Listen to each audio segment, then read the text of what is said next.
క్రీస్తునందున ప్రియులకు ప్రేమతో వందనాలు తెలియజేయుచున్నాను. జనవరి నెల 1వ తేదీ 2025. ఈరోజు దేవుడు మనకు చేస్తున్న వాగ్దానం ఏమిటనగా యెషయా గ్రంథము 43వ అధ్యాయము 18-19 వచనాలు. మునుపటి వాటిని జ్ఞాపకము చేసుకొనకుడి, పూర్వకాలపు సంగతులను తలంచుకొనకుడి. ఇదిగో నేనొక నూతన క్రియ చేయుచున్నాను, ఇప్పుడే అది మొలచును, మీరు దానిని ఆలోచింపరా? నేను అరణ్యములో త్రోవ కలగజేయుచున్నాను, ఎడారిలో నదులు పారజేయుచున్నాను. ఆమేన్. నా ప్రియమైన సహోదరి సహోదరులారా, ఈ మాటలు వింటున్న మీకందరికీ మన ప్రభువైన యేసుక్రీస్తు నామములో నూతన సంవత్సర శుభాకాంక్షలు తెలియజేయుచున్నాను. దేవునికి మహిమ కలుగును గాక.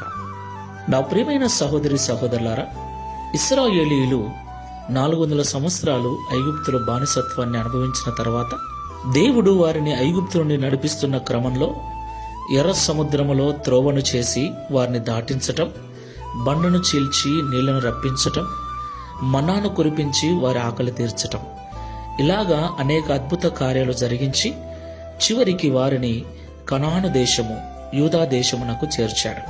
దేవునికి మహిమ కలుగును గాక. అలాగే ఇశ్రాయేలీయులు మరలా అవిధేయులైనప్పుడు వారిని 70 సంవత్సరములు బబులోనుకు బానిసలుగా పంపిస్తాడు. ఆ తర్వాత బబులోను నుండి వారిని విడిపించేటువంటి క్రమంలో దేవుడు వారికి చేస్తున్న వాగ్దానం ఇది: మీరు మునుపటి వాటిని జ్ఞాపకం చేసుకొనకుడి.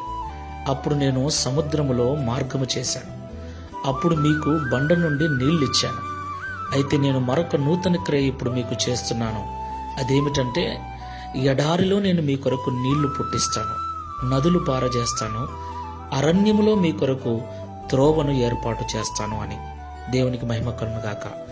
నా ప్రియులారా, దేవుడు మనల్ని ఎప్పుడు కూడా క్రొత్త ఆశీర్వాదాల చేత నింపాలని, మన నోటి నుండి క్రొత్త సాక్ష్యాలు వినాలని ఆయన ఆశపడుతూ ఉంటాడు. మనమైతే ఎప్పుడో జరిగిన వాటిని గురించి ఏండ్ల తరబడి సాక్ష్యం చెబుతూ ఉంటాం. ప్రస్తుతం మన యొక్క జీవితంలో దేవుడు చేసిన అద్భుతాల గురించి మన నోట ఎలాంటి సాక్ష్యము రాదు. ప్రియులారా, ఒకసారి ఆలోచించండి. మన దేవుడు అసాధ్యుడు. సముద్రములో మాత్రమే కాదు, ఎడారిలో కూడా మార్గము చేయగలవాడు. బండ నుండి మాత్రమే కాదు, ఎడారిలో కూడా నదులు పారచేయగల సమర్థుడు. అలాంటి దేవుడు, అప్పుడు చేసిన దేవుడు ఇప్పుడు ఎందుకు చేయడు? కానీ మనము పాత వాటిని జ్ఞాపకం చేసుకుని ఇప్పుడు దేవుని స్తుతిస్తూ ఉంటాం. కానీ దేవుడు నూతన క్రియ చేస్తానని వాగ్దానం చేస్తున్నాడు. అడగండి, ప్రభువుకు విధేయులై ప్రార్థనాపూర్వకంగా ప్రభువును అడగండి. పాత వాటిని చెప్పటం కాదు, ప్రభువా, ఇశ్రాయేలు జీవితంలో చేసినట్లుగా మా జీవితంలో కూడా నూతన క్రియ చేయండి, అందుకు మమ్మల్ని పాత్రలను చేయండి అని ఈ నూతన సంవత్సరం మొదటి దినమున ప్రభువును అడగండి.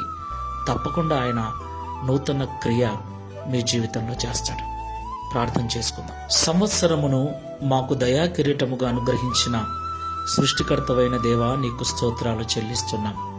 ప్రియ తండ్రి, మా జీవితం ఎప్పుడూ నూతనపరచబడాలని, నూతనమైన ఆశీర్వాదాలతో, నూతనమైన సాక్ష్యాలతో నీకు స్తోత్రము చెల్లించేదిగా ఉండాలని మీరు ఉద్దేశించారని మాతో మాట్లాడినందుకు స్తోత్రాలు.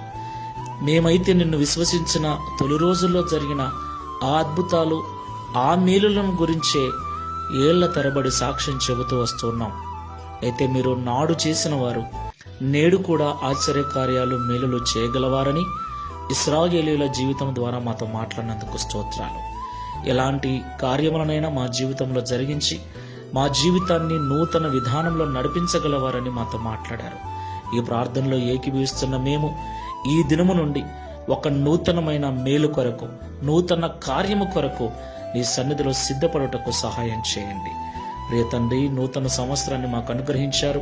ఈ మొదటి దినమున ఈ మాటలు విన్న మేమందరము కూడా మమ్మల్ని మేము సిద్ధపరచుకొని క్రొత్త మేలుల కొరకు ఎదురు చూస్తూ, క్రొత్త సాక్ష్యములతో నీ నామాన్ని మహిమపరచునట్లుగా, నీ నామమును ప్రచురము చేయునట్లుగా, నీ నామమునకు స్తోత్రము చెల్లించు వారుగా చేయుమని ఈ సంవత్సరమంతా నీ కృపా రెక్కల నీటిలో మా కుటుంబాలన్నింటినీ భద్రపరిచి, తద్వారా ఈ దిన వాగ్దానం మా అందరి జీవితంలో నెరవేర్చి మమ్మల్ని బలపరచుమని, ధైర్యపరచుమని యేసు నామములో ప్రార్థించి వేడుకుంటున్నాము తండ్రి. Amen. Praise the lord. God bless you.